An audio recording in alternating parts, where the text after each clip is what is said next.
جیسا کہ آپ یہ سفر کی بات، سفر نامہ کی بحث بھی چل رہی ہے، سفر نگاری کی بحث بھی چل رہی ہے، جیسا کہ آپ دیکھے بھی ہیں. اور ابن انشا کا جو تعلق ہے وہ سفر ہی سے، چونکہ یہ کوئی شاعر وغیرہ نہیں تھے، یہ کیا کہتے ہیں، یہ نثر نگار تھے.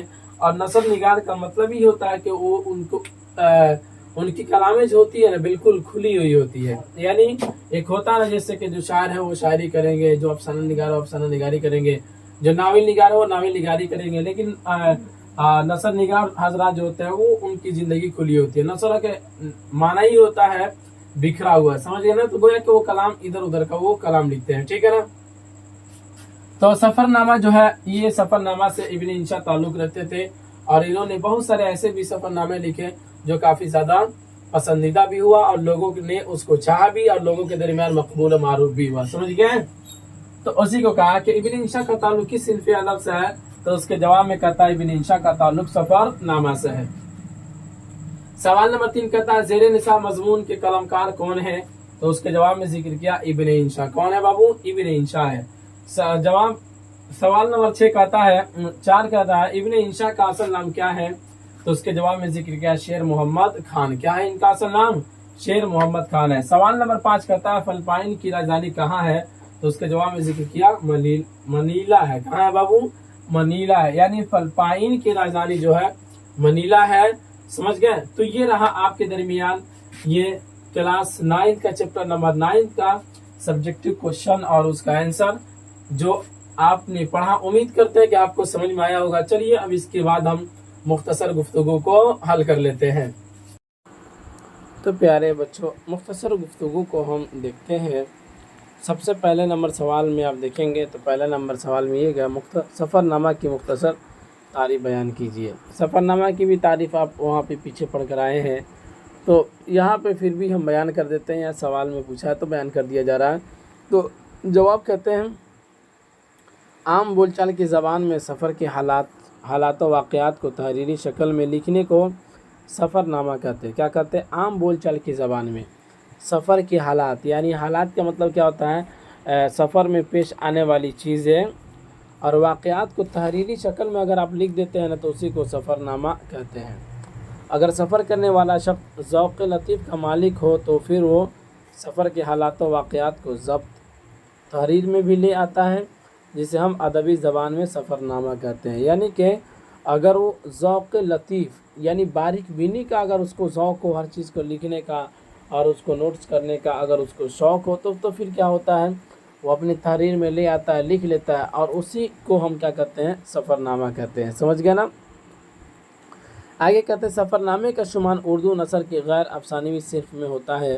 اردو نثر میں سفر نامے کی روایت خاصی پرانی ہے. انسانی فطری طور پر تبدیلی کو پسند کرتا ہے. وہ طویل مدت تک ایک طرح کی زندگی سے اوب جاتا ہے. کیا ہو جاتا ہے؟ انسان اوب جاتا ہے. وہ نئی باتیں اور نئی چیزیں دیکھنا چاہتا ہے. انسان کی یہی فطرت اسے سفر کی طرف مائل کرتی ہے. جیسے کہ سفر نامہ کی وہاں بھی تعریفیں کی گئی تو وہاں بھی چیزیں بتائی گئی ہے، ٹھیک ہے نا. آپ ایک جگہ پر 10 سال 20 سال لگیے گا نا، تھوڑا رہ کے دیکھیے عجیب سا لگے گا، ٹھیک ہے نا. ایسا لگے گا کب یہاں سے ہم بھاگے، یہاں سے نکل کر کہیں جائے دوسری جگہ گھومنے پھرنے کے لیے، ٹھیک. اس کے بعد کہتے ہیں پھر سوال نمبر 2 کہتا ہے ابن انشا کی مختصر سوانح بیان کیجیے. تو اس کے جواب میں ذکر کیا ابن انشا کا اصل نام شیر محمد خان تھا، اور ان کے والد کا نام منشی خان تھا، جو فلور گاؤں کے بڑے کاشتکار تھے. ابن انشا کے والدہ بی بی مریم ایک گھریلو دیندار عورت تھی. سمجھ گئے نا. یعنی ابن انشا کے بارے میں وہاں بھی جب بیان کیا گیا ہے تو وہاں بھی آپ پڑھوے کیے ہیں، بٹ یہاں پہ سوال میں پھر دیکھ لیجئے، یعنی ڈبل پہ ڈبل ٹرپل. انشا کی پیدائش جالندھر ضلع کے ایک گاؤں میں 1927 عیسوی میں ہوئی. انہوں نے ابتدائی تعلیم اپنے گاؤں کے مدرسے میں حاصل کی. پھر 1942 عیسوی میں اپراہ ہائی اسکول سے میٹرک پاس کیا، اور اسی سال والدہ کی خواہش پر عزیزہ بی بی نام کی ایک شہری لڑکی سے ابن انشا کی شادی ہو گئی. شادی کے بعد ابن انشا روزی روٹی کی تلاش میں لاہور چلے گئے. وہاں ان کی ادبی زندگی کا آغاز ہوا. وہاں ان کی ملاقات غلام رسول مہر اور حفیظ جالندھری جیسے مشہور شاعر اور ادیب کی صحبت حاصل ہوئی۔ لاہور میں ابن انشا کالج میں پڑھتے بھی تھے اور نوائے وقت اخبار میں جزئی وقت کام کر کے کسب معاش بھی کرتے تھے۔ 1977 عیسوی میں لندن میں ابن انشا کا انتقال ہو گیا۔ اس طرح سے ابن انشا صاحب اس دنیا سے چل بسے، سمجھ گئے نا؟ تو یہ ان کے مختصر سوانح تھی، مختصر تعریف تھی۔ سوال نمبر 3 کہتا ہے منیلا کے بارے میں 5 جملے لکھیے۔ جیسا کہ آپ پڑھے ہیں نا کہ منیلا جو ہے کیا ایک راجدھانی ہے، کس کی راجدھانی ہے؟ فلپائن کی راجدھانی کہاں ہے؟ منیلا میں ہے، ٹھیک۔ تو اس کو تو آپ چیپٹر کے اندر پڑھ بھی لیے، سوال کے اندر بھی ہم بتائے ہیں، بٹ منیلا کے بارے میں بتایا کچھ 5 جملے لکھیے۔ تو اس کے بارے میں کہتے ہیں منیلا ایک بین الاقوامی سطح کا شہر ہے اور فلپائن کی راجدھانی ہے۔ جدید ترین ماحولیات اور آرائش سے سجا ہوا ایک خوبصورت شہر ہے۔ منیلا میں ساری دنیا کے سیاح یہاں آتے رہتے ہیں، اس لیے منیلا میں بڑے بڑے رہائشی ہوٹل بھی ہے۔ مطلب یہ کہ یہ گھومنے والی جگہ ہے۔ کون ہے؟ یہ گھومنے والی جگہ ہے، سمجھ گئے؟ ہمارے زیر نصاب فلپائن کا سفر کے سفر نامہ نگار ابن انشا بھی فلپائن کے سفر کر کے منیلا کے ایک خوبصورت ہوٹل میں قیام کیا تھا۔ اسی ہوٹل کی روداد اس سفر نامے میں ہے۔ یعنی جو انہوں نے سفر نامہ لکھا ہے نا، تو یہ منیلا کے ایک خوبصورت ہوٹل میں یہ قیام کیے تھے، یعنی وہاں پہ رکے تھے، اور وہیں کے پھر منظر کو اور پھر کیا کہتے ہیں وہیں کے حالات کو انہوں نے اپنے سفر نامے میں لکھا ہے، ایڈ کیا ہے، سمجھ گئے؟ تو یہ رہا آپ کے درمیان مختصر گفتگو کا 3 سوالات اور اس کے جوابات۔ امید کرتے ہیں کہ آپ کو سمجھ میں آیا ہوگا۔ تو چلیے اجازت دیجیے، پھر ملیں گے اگلے والے سبق میں۔ اسی پر اختتام کرتے ہیں۔ خدا حافظ۔